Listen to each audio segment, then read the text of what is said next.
Assalamualaikum warahmatullahi wabarakatuh. Pemirsa netizen dimanapun berada, saat ini kami berada di sebuah tempatnya itu puncak ya Kang ya, puncak yang nggak jauh dari Gunung Ijen. Nah, Gunung Ijen. Kita berada di daerah ini, masuk desa mana? Desa Kluncing. Desa Kluncing, Kecamatan Gelagah. Kecamatan Licin ya. Oke, ini Desa Kluncing, Kecamatan Licin. Ini berada di lereng Gunung Ijen. Ya. Butuh berapa lama kita ke Ijen? Kalau dari sini ya sekitar setengah jam atau 45 menit lah. 40 menit maksimal ya. Nyampe ke puncak. Iya, pakai mobil. Pakai Bawa motor. mobil. Iya. Ya. Baiklah pemirsa, kebetulan kami di sini ini berada di tempat ini dengan seorang yang punya pengaruh tersendiri di dunia kerajinan Banyuwangi. Nah, kita semua tahu bagaimana Banyuwangi selain kaya wisata ya, juga keanekaragaman seni budaya, bahkan kan juga terkenal berbagai macam kerajinan dan batik gitu ya. Nah, beliau ini namanya Kang Samsudin. Nama lengkapnya siapa? Samsudin aja ya. Enggak pakai aja. Pakai aja ya. Kan biasanya itu orang-orang itu Samsudin aja kan gitu. Jadi cukup Samsudin gitu aja ya. Oke. Nah, Kang Samsudin ini sebagai ketua Akrab. Akrab itu singkatannya Asosiasi Kuliner Kaos, Kerajinan, kuliner, kaos, aksesoris, dan tekstil, batik Banyuwangi. batik banyak banget kan. Iya. Jadi semua jadi satu Jadi ya. satu gitu. Oke, Kang. Ya. Latar belakang didirikannya Akrab ini awal mulanya seperti apa itu? Jadi baik kan. Jadi Akrab itu awal mulanya berdiri karena di Banyuwangi waktu itu lagi euforia. Teman-teman UKM bikin asosiasi-asosiasi. Gitu ya. Jadi ada teman yang kuliner bikin asosiasi kuliner. Kemudian ada asosiasi olahan pangan, makanan minuman. Ada asosiasi batik, ada asosiasi kerajinan. Mereka berdiri sendiri-sendiri. Dan ketika ada fasilitasi dari pemerintah, itu kalau salah satu diundang atau salah satu nggak diundang dari sekian asosiasi itu ribut sudah. Begitu ya. Masing-masing, oh kok diundang saya kok enggak, ini kenapa ini pemerintah pilih kasih dan segala macam. Nah, akhirnya kami para UKM yang tergabung di asosiasi-asosiasi itu berkumpul dan berembuk. Ini kalau gini kere-keran terus, padahal kita punya misi dan misi yang sama, ingin memajukan UMKM Banyuwangi, tapi kere-keran dewe ini kita nggak akan maju-maju. Nah akhirnya kita bikin semacam perhimpunan dari asosiasi-asosiasi UMKM itu menjadi sebuah asosiasi induk yang namanya Akrab. Berarti Akrab ini jelmaan dari beberapa asosiasi tadi atau himpunan-himpunan itu ya. Nah, sampai hari ini kita sudah berjalan 8 tahun Akrabnya itu. Akrab ini 8 tahun sudah berdiri. Dan alhamdulillah sudah banyak, insya Allah menurut saya membawa kemanfaatan lah bagi teman-teman para UMKM yang ada di Banyuwangi karena kita bersatu itu tadi. Oke. Nah, kalau saya baca di sini ya, Akrab ini membawai begitu banyak himpunan atau asosiasi kerajinan ya. Mereka memproduksi kerajinannya itu teknis pemasarannya gimana itu? Kalau teknis pemasaran sebetulnya mereka masing-masing memasarkan. Ada juga yang lewat asosiasi. Ada juga yang fasilitasi dari Akrab juga. Nah, kita di sini baik secara individu sebagai anggota asosiasi maupun secara organisasi anggota Akrab, ya kan? Ini kan berjenjang ketiga, itu saling kolaborasi dan saling membagi informasi tentang pasar yang ada di Banyuwangi, regional, Jawa Timur, Indonesia maupun di luar negeri. Itu saling saling berbagi. Nah, untuk pemasaran, bicara pangsa pasarnya tadi ya, disebutkan sampai nasional hingga ke luar negeri. Siap. Ini apakah melalui masing-masing pengrajin ataukah melalui induk akrab ini, ataukah mungkin dalam hal ini peran serta dari pemerintah daerah Banyuwangi? Ada peran dari masing-masing pengrajin itu sendiri, karena sebelum mereka ikut akrab ada juga yang sudah berkiprah di sana. Ada yang peran dari organisasi mereka, batik, organisasi Sekar Jagad ya, itu juga ada peran dari mereka. Juga dari akrab juga ada fasilitasi. Bahkan pemerintah seringkali membawa buyer dengan istilahnya itu B2B ya. Apa namanya, bisnis to bisnis. Biasanya pemerintah ngundang buyer dan kita UMKM yang tergabung di akrab diundang untuk bisa saling bertransaksi bisnis di situ. Secara langsung. Secara langsung. Gitu. Jadi tidak ada kami memaklari istilahnya akrab atau asosiasi memaklari produk teman-teman untuk dijual ke pembeli, tidak. Tetapi ketika akrab punya pembeli, kita akan pertemukan pembeli dengan dengan pengrajin langsung. Artinya dalam hal ini akrab secara aktif mempertemukan dan berperan ya. Siap. Mempertemukan antara buyer dengan si pengrajin secara langsung. Oke. Sekarang begini. Berkenaan dengan pangsa pasar hasil produk-produk dari para pengrajin-pengrajin di Banyuwangi ini, kan contohnya di Bali ya. Nah, di Bali ini apakah para pengrajin ini mengirim produksinya ke Bali ataukah dengan merek tetap dipertahankan atau mereknya berubah seolah-olah itu di Bali? Ya, ada dua varian. Maksudnya ada dua cara yang dilakukan. Dulu memang sebelum kita istilahnya itu kuat secara kemandirian lah, secara organisasi dan secara kemandirian finansial, teman-teman itu berkirim barang produk ke Bali itu pakai merek Bali. Oh gitu. Gitu. Jadi buyer sana sudah tahu pokoknya mereka terima kemasannya sudah produk Bali. Ada juga yang Bali beli gelondongan, beli bal-balan, kemudian kita kirim, mereka yang akan kasih merek. Ada. Nah sekarang kalau sebagian mulai teman-teman pakai merek Banyuwangi mulai sudah, tapi masih belum terlalu banyak karena ini soal tuntutan pasar, Pak.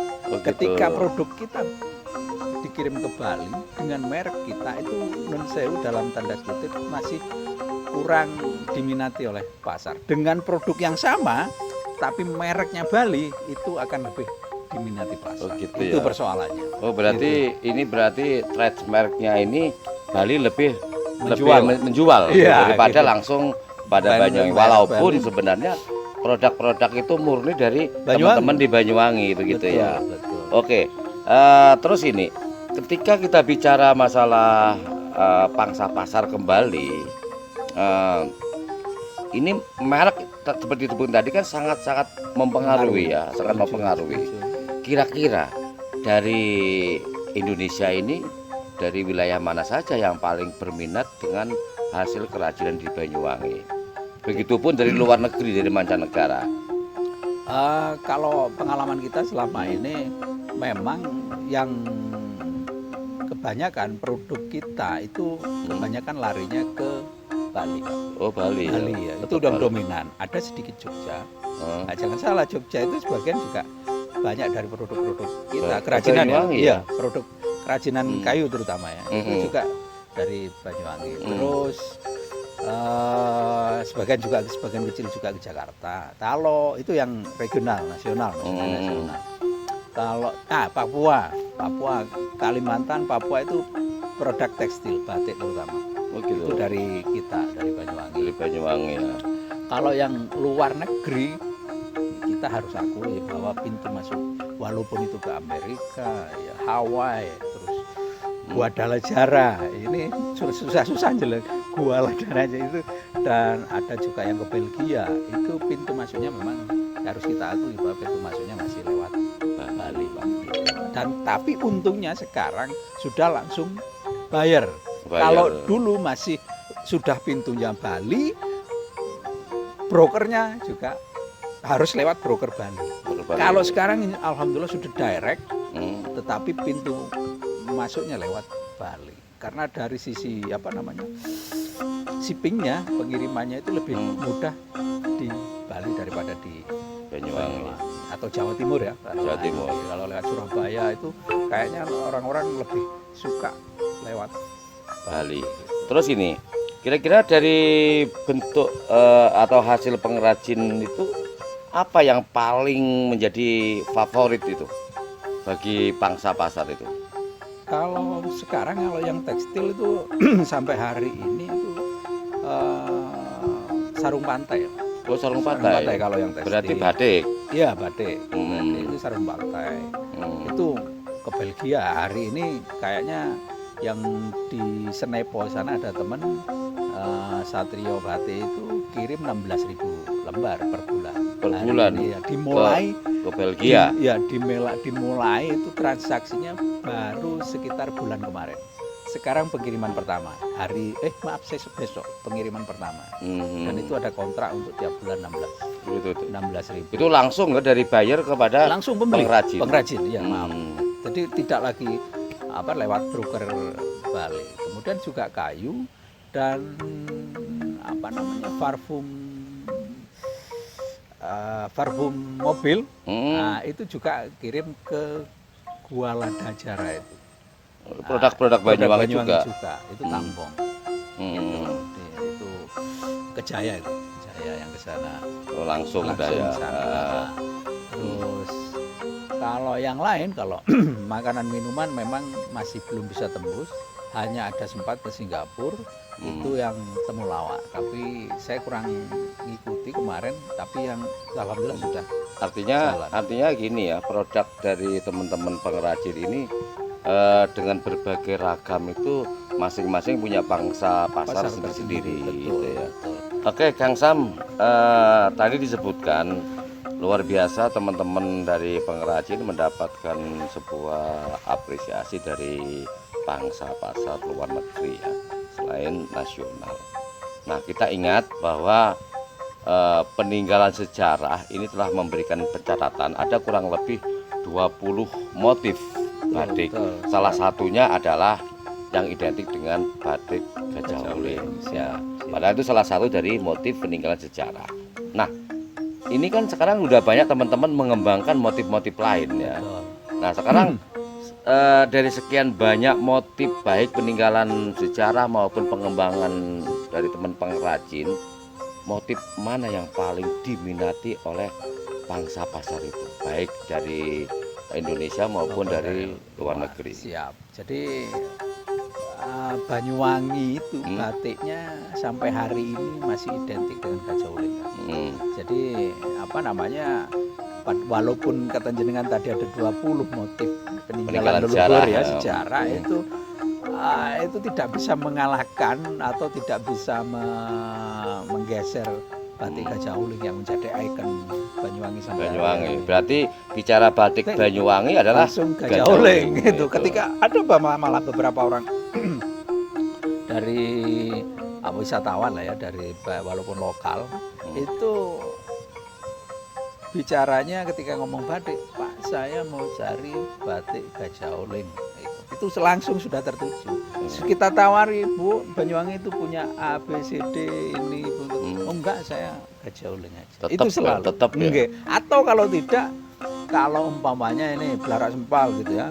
Ini ada Belarak Sempal. Tapi kalau nggak ada Gajah Ulingnya di situ, nggak mau. Padahal masing-masing kan sebetulnya sendiri-sendiri deh, Mas. Gajah Uling ya motif sendiri, Belarak Sempal sendiri, sembruk cacingnya sendiri. Tapi kalau umpamanya sembruknya ini ada sembruk cacing itu bagus, mana Gajah Ulingnya, itu pasti ditanya. Oh gitu ya. Walaupun motif lain itu ya. Motif lain, padahal sama-sama motif khas Banyuwangi. Berarti untuk daya hipnotis batik Banyuwangi tetap dipegang oleh Gajah Uling. Ya. Oke Mas, sekarang gini, kita tahu bahwa Banyuwangi ini kan terbagi oleh 26 kecamatan ya. Dengan banyaknya tadi asosiasi pengrajin ya, ini kan berarti memungkinkan orang-orang tinggal yang begitu jauh tersebar di 26 kecamatan itu ya. Kira-kira kendala apa saja sih selama ini yang dialami oleh para pengrajin yang nyampe ke akrab?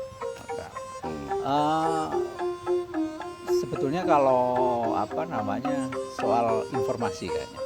Jadi begini, teman-teman yang di ujung Kalibaru sana dan di ujung Pesanggaran misalnya, teman-teman pengrajin yang di sana atau di daerah Wonosobo itu soal keterlambatan atau aksesibilitas informasi dari program-program pemerintah umpamanya. Walaupun kita tahu sekarang sudah model digital, tetapi teman-teman yang di ujung sana itu pengrajin itu kan kebanyakan istilahnya dalam tanda kutip itu masih gaptek ya, gaptek. Walaupun mereka pegang, tapi sebetulnya mereka tidak benar-benar menguasai digital ini. Digital gitu. Nah, itu yang ini. Dan kemudian yang memang mungkin harus dipertajam oleh pemerintah itu mungkin dari sisi informasi ini atau penyebaran informasi itu dari sisi ujung tombak pemerintah yang ada di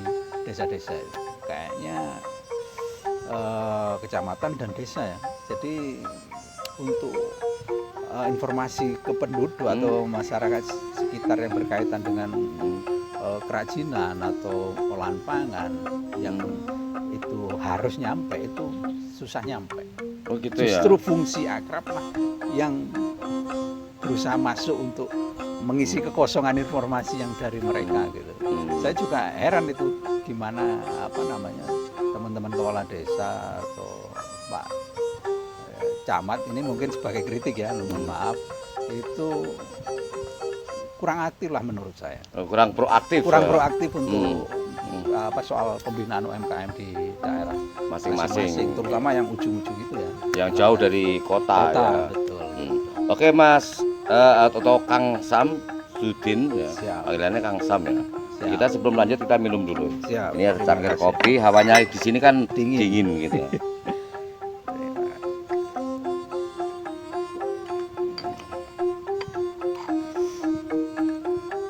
Ya, kita semakin menarik ini ternyata sudah masuk kepada ranah hubungan dari antara pengrajin dengan pemerintah, terutama di daerah masing-masing ya. Oke,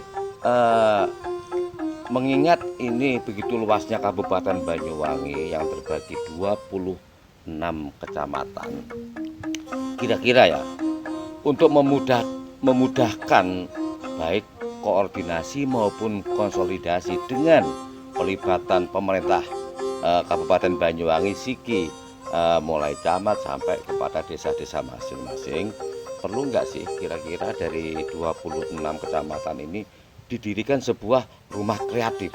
Nah, itu sangat menarik itu. Ya. Perlu sekali menurut saya. Ya, gitu bahkan ya. ini juga keren nih usulan dari jenengan soal rumah kreatif ya di masing-masing kecamatan. Menurut saya itu sangat-sangat perlu sekali kalau itu memang bisa dilakukan ya Pak.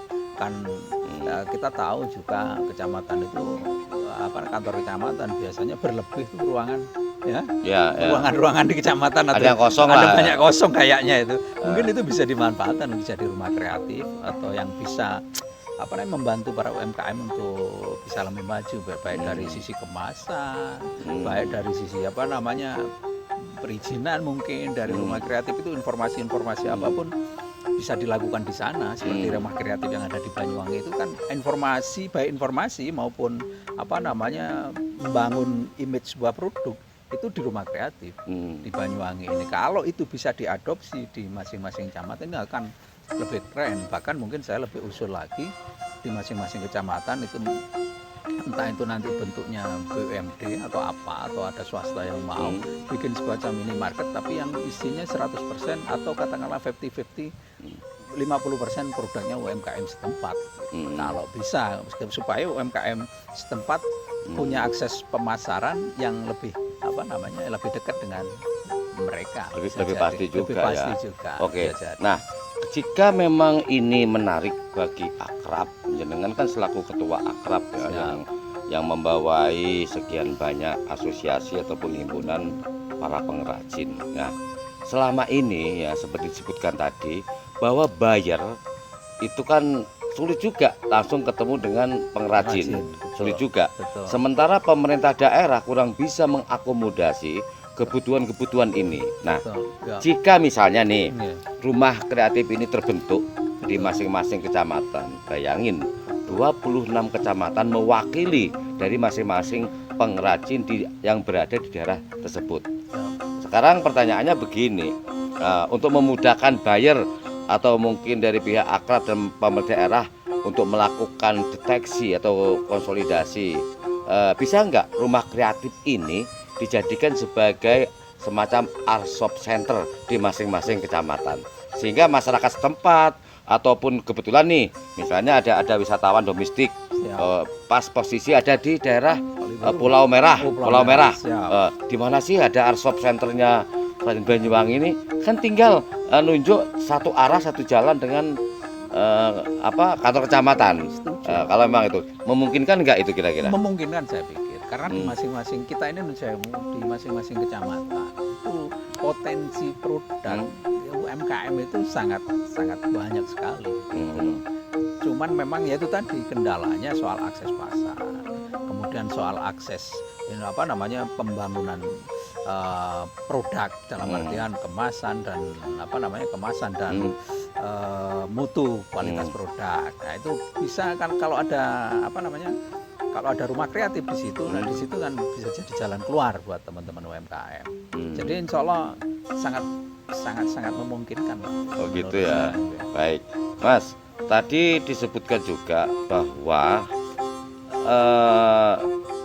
bicara merek supaya punya nilai jual, ini kan ada kesulitan juga bagi Banyuwangi ya. Saya ingin tanya nih, selama ini membuat semacam merek atau rata-rata udah punya hak merek nggak teman-teman ini? Sebagian besar sudah. Oke. Nah, kalau sudah, kira-kira untuk kebutuhan merek, mencetaknya merek ini untuk masing-masing yang nempel di hasil produknya itu, ini di mana sih? Apakah di Banyuwangi udah punya tempat tersendiri untuk mencetak berbagai kebutuhan untuk merek lah, atau minimal ada pabrik lah? Kemasan lah ya maksudnya. Untuk kemasannya itu. Jadi memang di Banyuwangi belum ada yang representatif ya. Ada sih, cuman kalau ketika itu disandingkan dengan produk-produk yang dari Surabaya atau Malang itu kita kalah pamor lah. Untuk kemasannya ya. Untuk kemasan. Dan kebanyakan teman-teman UMKM Banyuwangi ini memproduk atau mencetak kemasannya itu kebanyakan kalau nggak di Surabaya di Malang. Sampai hari ini. Memang berarti di luar ya. Di luar, mudah-mudahan lah pemerintah bisa menangkap ini sehingga siapa tahu bikin BUMD. Ya, gitu ya. BUMD percetakan di Banyuwangi yang khusus. Sebenarnya apa sih yang dibutuhkan ini oleh teman-teman pengrajin? Ya itu sih salah satunya rumah cetak istilahnya, Pak. Rumah cetak. Rumah cetak kemasan. Jadi mesinnya semua tersedia. Ya, tersedia sehingga teman-teman tidak harus keluar kota, dan itu menurut saya kalau itu dijadikan semacam BUMD itu cukup menguntungkan loh. Maksudnya untuk pendapatan daerah ya? Iya, untuk pendapatan daerah. Kenapa saya bilang begitu? Karena hampir 100% teman-teman UMKM Banyuwangi itu mencetaknya atau pesannya di luar Banyuwangi daripada keluar duit itu kan. Kalau di sini ada, kenapa enggak? Oh gitu. Itu peluang menurut saya sih sebetulnya. Mengingat pengrajin atau hasil kerajinan ini kan berhubungan erat dengan Dinas Koperasi dan UMKM. Siap. Sejauh ini perannya gimana sih dari pihak dinas terhadap teman-teman pengrajin itu? Perannya sih bagus selama ini. Maksudnya dari sisi dari sisi penyuluhan, dari sisi pembinaan, menurut saya sampai hari ini bagus. Hanya memang itu tadi untuk bisa menjangkau dari ujung ke ujung ini yang apakah itu memang tugasnya Dinas Koperasi dan UMKM ataukah dari kecamatan atau dari masing-masing kepala desa, itu yang menurut saya dalam tanda kutip masih kayaknya rancu ya gitu. Karena ya, kalau saya lihat Dinas Koperasi dan UMKM pernah sering berjalan dengan kami dari akrab itu sampai masuk ke desa-desa, bahkan kadang kepala desa atau Pak Campaknya nggak tahu gitu. Oh, Maksudnya bukan program saya ini, atau ketika sudah selesai penduduk sekitar atau UMKM sekitar tanya, Pak, aku nggak dikandani loh, nggak ero Pak Lurah atau Pak nggak ero, itu nggak ngerti. Nah itu yang mungkin harus miss ya, harus mungkin koordinasi ya Pak antar lembaga ya, antar lembaga mungkin yang lebih artinya begini ya, bahwa ada keharusan apa yang dilakukan oleh teman-teman pengrajin di Banyuwangi ini juga disampaikan hingga ke lapisan masyarakat gitu ya, di bawah kan begitu ya. Oke, khusus kemasan ya. Pernah nggak akrab ini menyampaikan unek-unek atau menyampaikan usulan bahwa di Banyuwangi ini perlu diadakan semacam sebuah rumah produksi? Secara khusus tadi disebutkan kan bahwa daripada teman-teman sekian banyak pengrajin harus membuang uang keluar daerah, karena nyatanya di luar Banyuwangi. Pernah nggak nyampaikan itu kepada pihak? Sebenarnya sudah pernah, dan kita sudah berdiskusi, bahkan kita sudah dikirim untuk survei, semacam survei bikin pabrik atau bikin rumah kemasan itu apa saja sih mesin yang dibutuhkan, itu sudah kita laporkan, tapi memang realisasinya sampai hari ini masih belum gitu. Dan itu kurang lebih survei itu 2 tahunan yang lalu lah. Sampai sekarang belum ada tindak lanjut ya. Nah, itulah jadi bagaimana potensi yang ada di Banyuwangi berkenaan dengan dunia kerajinan. Betapa pentingnya sebuah rumah produksi yang secara khusus untuk memproduksi baik kemasan maupun yang lain-lainnya. Semoga dari dinas terkait, yaitu Dinas Koperasi dan UMKM Kabupaten Banyuwangi, segera mewujudkan dengan membangun sebuah rumah produksi. Baik, pertanyaan terakhir sekarang ini, Kang Sam. Ini kan saat ini sedang diada ya begitu ketat namanya PPKM yang bersifat darurat dan mendesak. Kita tahu kan bagaimana warung-warung itu banyak yang tutup, malam-malam lampu di jalan dimatikan, bahkan juga jalan raya ditutup, perekonomian betul-betul luar biasa carut marutnya. Kira-kira Mas, dampak dari PPKM ini kepada teman-teman pengrajin ada nggak kira-kira? Ya pasti ada Mas. Sangat ada gitu, karena pembeli langsung nggak ada ini kita. Langsung nggak ada kita membeli, terutama pengrajin ya yang berbasis kayak tekstil, kayak batik, kemudian yang berbasis kayu. Kalau makanan masih dikemas bungkus ya, itu masih jalan lah, walaupun pasti sangat turun sekali, turun drastis, tetapi makanan masih bisa bertahan, maksudnya masih bisa ada jalan walaupun sedikit. Sementara yang dari sisi kerajinan itu memang berat Pak. Enggak cuma 50% kita terpukul. Kemarin itu sebelum PPKM kita sebelumnya dari kerajinan itu sudah agak mulai naik Pak. Dari mereka 30% sudah mulai naik ke 60, hampir menyentuh 70. Sekarang ini sudah harus malah ambruk ya lagi. Berarti sejak diterapkan PPKM darurat tanggal 3 Juli sampai saat ini sangat dirasakan dampaknya ya. Sangat dirasakan dampaknya. Terus mereka apakah banyak meliburkan pegawainya atau bagaimana? Hampir semua meliburkan pegawainya, ada yang tutup penuh, meliburkan penuh, ada yang 50-50. Jadi kalau ada karyawannya 6, maka yang bergantian 3 hari 3 orang, 3 hari 3 orang. Itu bergulir berarti ya. Gitu, supaya tidak benar-benar karyawannya tidak benar-benar nggak ada yang dimakan nanti kalau mereka diliburkan. Ya kami berharap mudah-mudahan PPKM ini segera berakhir. Amin. Terus yang terpenting juga mudah-mudahan COVID-19 ini juga tidak ada lagi di Ibu Pertiwi Indonesia ini ya. Sehingga teman-teman semua para pelaku usaha, pengrajin dan lain sebagainya bisa melakukan aktivitas kembali. Baiklah pemirsa netizen dimanapun berada, itu tadi bincang-bincang kami di lereng Gunung Ijen. Kami memilih tempat ini karena memang hawanya yang luar biasa ya Kang Sam. Kita seperti yang kita lihat di belakang ini sudah ada hawa seperti itu karena memang fenomena luar biasa. Mudah-mudahan pertama apa yang kami sampaikan ini bermanfaat bagi semuanya. Dan juga teman-teman dari pengrajin juga punya cara-cara jitu ya untuk bisa menyiasati bagaimana bisa keluar dari permasalahan ini. Dan yang tak kalah pentingnya Kang Sam, mudah-mudahan pemerintah daerah Kabupaten Banyuwangi dalam hal ini sebagai dinas terkait yaitu Dinas Koperasi dan UMKM Kabupaten Banyuwangi tergerak hatinya, terpanggil sebagai bentuk tanggung jawab segera mewujudkan rumah produksi sehingga teman-teman para pengrajin yang ada di tersebar berbagai asosiasi atau himpunan yang kemudian mengkristal ke dalam akrab ini tidak terlalu banyak mengeluarkan uang harus keluar kota dan ada kebanggaan di Banyuwangi ternyata sudah punya rumah produksi sendiri. Terima kasih. Wassalamualaikum warahmatullahi wabarakatuh.